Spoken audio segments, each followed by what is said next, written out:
What's going on, guys? It's Ross again, and today we are back for another major FNAF release. That is right, the FNAF 2 movie just came out yesterday. I went to watch it, and today I'm going to give you my honest review of what I thought of the movie, what's in the movie, is it good, and were the critics right? Because I've been seeing a lot of reviews from critics saying it's a horrible movie, nobody likes it. It got a 12% rating on Rotten Tomatoes, I'm pretty sure it was. 12% of critics liked it. That is insane. So I'm going to cover the movie. The first thing I do want to talk about is what did I like from the movie, I suppose. Well, I would say the movie was better than the first one by quite a bit. The secrets were definitely better, like Emma Tammy said in the interview, the director of the movie, if you didn't know. It was fun, generally a fun movie. I'm pretty sure most FNAF fans enjoyed it, because it got an 89% audience rating on the Rotten Tomatoes, I'm pretty sure. Which is really good. It just shows that the movie is for FNAF fans. Like me. So I went to the cinema, had a blast. I would say some good things about the movie was that they actually had gameplay from FNAF 2 in the movie, which I like.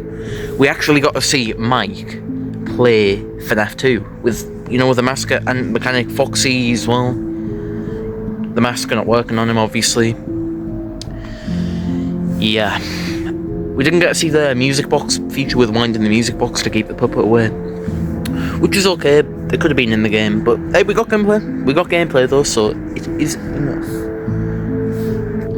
Another thing I liked, as always, the animatronic designs, perfect. 10 out of 10. They were one-to-one with the games, especially with the animatronics, the toys, They were perfect. Jim Henson's costume shop absolutely crushed it. They were incredible. Looked exactly like the game, and the sets as well. They were good. The FNAF 1 office, the river, that wasn't even in the game. But that was insane. I never expected the river. I remember that trailer I watched all those months ago. I had the river in. Man, it looks really good. Another thing they did well was they actually added gore to the movie. They added blood, where one of the spooky crew camera people fell into the river and they died, and there was blood actually in it. Like, you could see the water turning red, which I like. Also, the middle school scene where the teacher, Abby's teacher, got murdered by Toy Chica, you could see his body parts dropping to the floor, and the glasses as well. At the start too, Charlie getting killed by Afton, you could see the stab marks on the back. Really liked that. The ending too, that's the next thing I want to mention. The ending was cinematic. I did not expect to see that at all, but that ending, the FNAF 1 animatronics versus the FNAF 2 animatronics. I heard the Foxy doom, doom, doom, doom, doom, doom. That was insane, by the way. That is one of my favourite FNAF pieces of music ever. FNAF 1 v FNAF 2. I'm intrigued to see what's going to happen next, though, because we saw the FNAF 2 animatronics get freaking totaled by the the original FNAF 1 crew.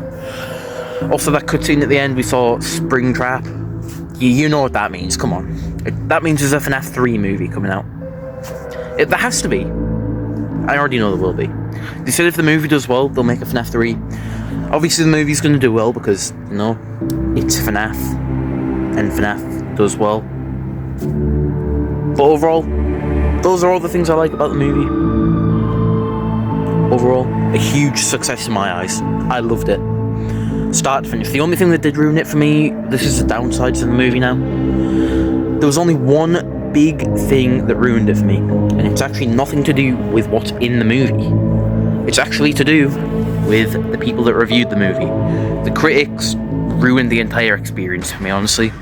Because before I went to the movie, I was getting ready. I was getting ready, getting all my stuff ready, getting in the shower to look nice and stuff. The FNAF 2 movie, getting ready, bringing my FNAF merch with me. I looked on my phone to check what time it was. I accidentally scrolled onto Google and I saw a post from a news article thing. I think it was IGN. that FNAF 2 gets drowned in its own lore or something, and then I started reading all these reviews on Rotten Tomatoes, I searched up the rating, and then, yeah, that kind of led me into a negative feeling about the movie, and I couldn't stop thinking about it for the entire thing. I loved the movie, but I couldn't stop thinking about the reviews. Like, I don't know why, it literally affected me watching the movie. Well, that's only one bad thing, really. Another bad thing I would say is, this isn't really that big of a deal, because it's made for FNAF fans, but I think non-FNAF fans might find it a tiny little tad boring, but I went with people that didn't like FNAF and didn't really play the games that much, only watched the first movie. I think they kind of liked it. I'm not going to say who they are, because they might not want me to, but I did go with people that don't know FNAF and they like the movie. Yeah, it's not really that big of a deal, because it's for FNAF fans as well. And there is some stuff in there that you're going to have to be a FNAF fan to literally understand, because, you know, it's a FNAF movie. You need to be a FNAF fan like me, or Dorko, or MatPat, or whatever, to know it. Which leads me to my next section, the cameos and Easter eggs, which are my favourite part of the movie. Honestly, I absolutely loved them. I want to start off with the most exciting one, possibly. We saw... Now, if you haven't watched the movie yet, you should probably click off now, because you're getting major spoilers right now. But Circus Baby was in the movie. She was actually in the movie. Like, literal, actual, full-size Circus Baby animatronic on the big screen. That must mean we're getting a Sister Location movie. Or FNAF 4, then Sister Location. Please, Blumhouse, do it. Circus Baby looked so good. Looked exactly the same as she did in the game. And she had green eyes as well. Which is, when she got possessed by Elizabeth in the game, she had green eyes, her eyes turned green, they were blue before. So that implies Elizabeth was already possessed during that scene. In the Afton Workshop, like the dream scene with Vanessa, that's when she appeared. If you already watched the movie, you'll know what I'm on about. But Circus Baby, I really didn't expect it. I did not expect her to appear, at all. Wow. There was also other small secrets, like the next one I'm going to talk about, which is my personal favourite, RWQFSFASXC. I was so happy and relieved that they added him to the movie. I mean, I only saw it for like a split second, because I was focused on the other side of the big freaking movie screen, or whatever you want to call it. But I did see him. I saw white teeth and the white eyes, and I was like, was that Shadow Bonnie right there? Was that freaking Shadow Bonnie? And it was. They added my favourite character to the movie. They did it. I'm in the movie. Let's go. I'm in the movie. I did it. Huge W for me. I'm famous. I'm going to be earning all that money. Other secrets were there as well. There were references too, like... this one's so good. I'm surprised they didn't add it in the first movie. The next one I'm talking about is the scene where Mike went to Freddy's and he was trying to comfort Abby because the animatronics weren't there. And he went to the booth to try to get like a prize to calm her down. She got the Fire Stalker. Mike picked up a Freddy, bootleg Freddy plush, by the way. And he pressed the middle of it, and you'll never guess what played. Oh, what about this? Oh. Maybe not. Yeah. I literally can't believe it. They did the peak reference. It makes the movie immediately peak. Okay. Imagine being that guy who's just freaking making a random beatbox about FNAF. You're going to be in the FNAF, and then you get...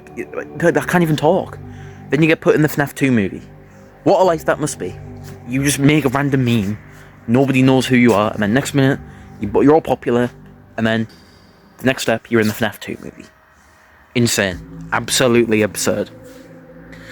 There was also recurring characters that came back that I'm really happy about. The gag with Corey Kenshin in the van. Corey Kenshin, we got to see him again with the taxi driver thing again, but this time it was with Toy Chica losing her beak. Where to? You gotta be kidding me, kid. Get out of this cab right now. Oh my goodness! I thought they weren't going to add that, but I'm glad they did. Honestly. The beak fell off in the car and then you did the classic, oh my goodness! I need to get a new job. Also Doug as well, the lawyer from the first movie, in case you haven't watched it. You probably have, but Doug, such a heroic return. Peak quote right there. I think you might need a good lawyer. I mean, no, sorry. You could use a good lawyer. I didn't recognize him at first, but then it was like, oh my god, it's Doug. Such a funny reference. But those are the secrets as well. Like, I know I keep saying that, but like I keep sound like a broken record, but Pop Goes and Candy also kind of appeared in the movie. Near the start, in the what? Oh yeah, on the arcade machines at the start of the movie. Sorry, the opening where Charlie was going into the back rooms to chase a kid, like to get the kid back from saving him from William Afton. You could see him getting lured into the back rooms as well. So cool. We got to see it in the movie. 10 years ago, you never would have thought you were going to see that exact luring happening in the movie. But here we are, and I just did. But I was going off topic there, sorry. Pop Goes and Candy on the arcade machines. You could see a game called Candy's Fishing World, and there was another one with Pop Goes on it. I can't remember what it was called, but it was him. It was definitely him. And I think that's pretty much it. Oh no, there's one more. Oh yeah, there was, yeah. There was a reference to the Toy Freddy voice line from UCN where he says he's got plastic fingers, fat fingers, and can't press the buttons or whatever. That was also the Mangle voice line said by Phone Guy in FNAF 2, the take apart and put back together attraction thing. That was there too. Yeah. They took actual stuff from the games and put it in the movie, just like they did with the FNAF 1 movie where they put the I Always Come Back in there, which wasn't even meant to be in the movie apparently. So pretty insane to see. The next thing I do want to talk about is the new actors that just came to the movie, and then I'll move on to the critics and crap and whatever, and then overall, is the movie good? So the new actors, as you know, McKenna Grace was in the movie. She stole the show. She was fantastic. I wouldn't say she didn't really get enough screen time for me, but she still did a great job. She was one of the spectral ghost company guys. I forget the name of the company. I've just watched the movie. I should know. I should remember. But McKenna Grace, she got possessed. Her character was called Lisa, and it got possessed by the puppet. Honestly, wow. Even if it was for a short time, she did a good job. I would say 9 out of 10. Only thing that could be improved was the screen time, really. Also, Skeet Ulrich as well. He played Henry Emily. Honestly, one of my favourite characters in the entire movie. I don't know why. Like, in the end credits as well, he says, he talks about how he was business partners with William Afton. We didn't get to see him for that long. We only got to see him for like that one scene, but still. Go watch it for yourself. It's when he was talking about Charlie getting murdered at the pizzeria and how it was an accident and stuff. Also, Freddy Carter. He played Michael Afton. Now that is one of the biggest characters in the movie. He is a villain in this movie because he literally tries to run away at the end of the movie when the FNAF 1 animatronics come. And yeah, he gets hit in the face by Jeremiah, which is Mike's friend from the first movie, when he tried to stop Mike beating that dad guy up. So Michael Afton is evil in this movie. He sends a toy animatronics after everybody. Also, another thing I'm shocked about is the puppet controlling the animatronics as well, like through a wireless connection. That's pretty insane. And I like how they have a mode where if they get out of the pizzeria, then they do a security breach. Also, there was a security breach reference in the movie too. When Toy Chica went to the science fair, there was a cutscene where the command that lets them go out of the pizzeria got turned off, and she wasn't supposed to be there, so she had a security breach, and it even said it on the screen. They definitely knew what they were doing. That was definitely supposed to do that. Any other actors that were new? I wouldn't really say there was. I don't think there was anyway. Like any major ones. Not really, no. Charlie's actor as well. But yeah, obviously that was mainly at the start of the movie. A recurring theme throughout the whole thing was Puppet possessing people, you know. Puppet trying to escape. Puppet was easily one of the best parts of the movie. I think that, I don't know who the actor for Charlie was. I think it was Audrey Lynn Marie. But as always, good job, crushed it, did well. Next thing I do want to talk about is the critics, because they just absolutely went to town on this movie. 12%, 1-star rating. IGN rated it 3 out of 10, which is awful. It's apparently, according to their website, that's the code for awful. So apparently, according to them, it was an awful movie. I'm gonna go. Yeah, I'm just setting off on the way home now, but I think Metacritic rated it like 2.5 out of 10. I'll see you back at home, and we'll talk more about that. Okay, so I just got back, and I'm going to continue what I was saying about what the critics think of the movie. Their main problem with the movie, I think, was that they didn't understand the story because, you know, they don't read games and stuff, they don't read the books, so they don't really understand the movie. I think their main gripe with it was, and that it focused too much on fan service as well, which is completely okay by me. But honestly, they're completely wrong, I think. I think the critics are just being critics, really. They're just criticising the movie. I'm pretty sure they said the same thing about the Mario movie too. That was a good movie though, I'm pretty sure. I mean, it's that, like I said, like that movie, it's made for Mario fans, but FNAF movie, it's made for FNAF fans. Yeah. They complained also about it having a boring and predictable plot.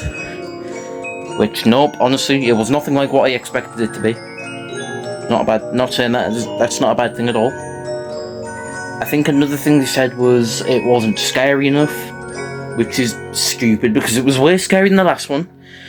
People ask for gore, they get it, they get blood, they get more blood, they get more scary scenes in it, and actual scary jump scares. I jumped a couple of times during the movie. And then they still complain. They say it's like an after-school horror kids movie as well. I've read one of the reviews that said like an after-school watch horror event. Definitely wasn't. FNAF never really was meant to have gore anyway. The horror was always implied in the games. It wasn't actually there, it was implied. You do see blood through some scenes, like in the pixelated scene where Springtrap gets springlocked, William Afton in the springlock suit, bleeding as he gets springlocked. The horror is always implied though, it's in the text and the audio and stuff. Like in the FNAF 1 phone call, when Phone Guy dies, and you can hear him in pain, getting, like, the balls getting knocked on and stuff, and he's scared. Yeah, the critics, I think some of them just need to look at the games and maybe they would have a better understanding and they would rate it a bit higher. What I'm surprised about is it got a lower rating than the first movie. Maybe it's just second sequel syndrome. I don't know, but the critics absolutely hated it. I'm going to move on to the final point is, should you watch the FNAF 2 movie, and did I like it? Do I recommend it? Okay, I'm going to start with the first point. Should you watch the FNAF 2 movie? Honestly, you should definitely watch the FNAF 2 movie. Such a good experience throughout the whole thing. I loved seeing all those animatronics on the screen. Circus Baby, RWQ, RXQ, Shadow Bonnie, my favourite character if you didn't know by my channel name. Corey Kenshin, Doug. Yeah, it's a love letter to FNAF fans. Even if the story's not so good, I recommend it. You would love it if you're a FNAF fan. You should love it. Go. Definitely go. And the next point, do I like it? What do I rate it out of 10? I think for me, I would rate it... I'm not going to rate it 10 out of 10 because that would just sound like I'm glazing the movie, which I'm not. But I do like it. So I'm going to rate it a 8... No. For me, this is just my opinion. I'll rate it a 9.1 out of 10. 91% good. The only bad things being, the theatre experience, the ambience wasn't that good. People didn't sing along with the songs, like the da da da na na na song at the start.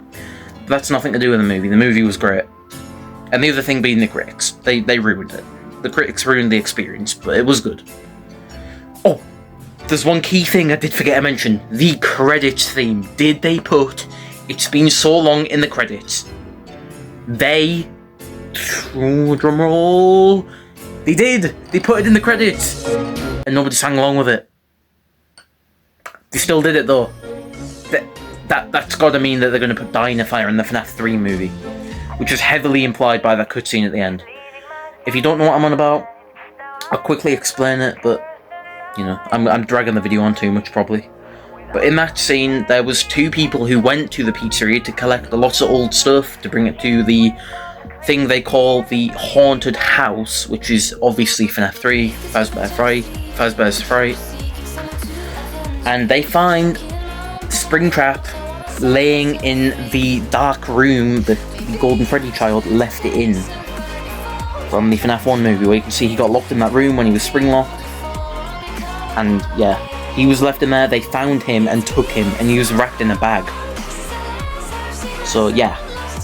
We're definitely getting a FNAF 3 movie. I can't wait for that Mike versus Springtrap heavy showdown. That "It's Been So Long" credit scene though, really happy about that. I'm really happy, and it makes me continue to hope that we get more credit songs. Like if we get a FNAF 4 movie, they'll put "I Got No Time." Sister Location, I think they would put "Join Us for a Bite" because it's more popular. Pizza Sim, I don't think we get a Pizza Sim movie, but like it or not, Labyrinth. One of my favourite songs of all time. Ultimate Custom Night movie. UCN movie. Make Your Move. Help Wanted movie. Darkest Help Wanted movie. Curse of Dreadbear the movie. But no, I would definitely recommend the movie. I'm going a bit off track, sorry. I would recommend it. The credits theme, "It's Been So Long," was a cherry on top. I would recommend the movie. It's fantastic. Okay, the cons I have for it aren't even anything to do with the actual movie itself. The movie was great. I mean, I enjoyed it, even if it didn't. I'm not really much of a lore guy, so I don't really care about lore. And it's in a different continuity from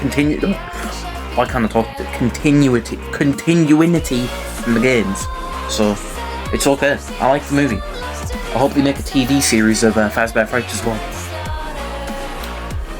So yeah, that is FNAF 2 movie wrapped. Should you watch it? Yes. Did I like it? Yep. Were the critics right? In my opinion, no. They were absolutely incorrect because they don't look at the games or anything. They just look at the movie. So no. I don't care if they think it had a sloppy story. That's good for them, but I don't think it did. I think you should watch it. So yep, that is the entire FNAF 2 movie. I think you definitely should watch it, and the critics, I think, were wrong. That being the main point of the video. So I'm gonna go now. Or am I? Actually, no. I'm not gonna go. Because there's one more quick thing, that I forgot to mention. Merchandise. If you went to the movie, there's a high chance that you got merch. Like a cup or popcorn bucket with the stage on. I wish they had that, but they didn't. Like a poster, you get a free poster as well. And I'm going to show you what merch I got, because I went to the Odeon Cinema in Durham. And I got two things. I don't know if you can see it. I'm going to go further up. Just there. Sorry. This might take quite a while. There we go. Alright. So, I did get one thing. I got a official FNAF poster for free. It's the poster from Freddy Fazbear's Pizza in the first movie as well, I'm pretty sure it appeared in. I got this for free and I would sat up here chilling on my wall as a reminder that I have watched the FNAF 2 movie. Significant staple of my life, honestly. Can't believe FNAF went from being such a small horror game to having two movies. It's absolutely mind-blowing. It really is. But honestly, okay. The other thing I did get, I'll go and get it in a minute. You're just gonna have to wait a second.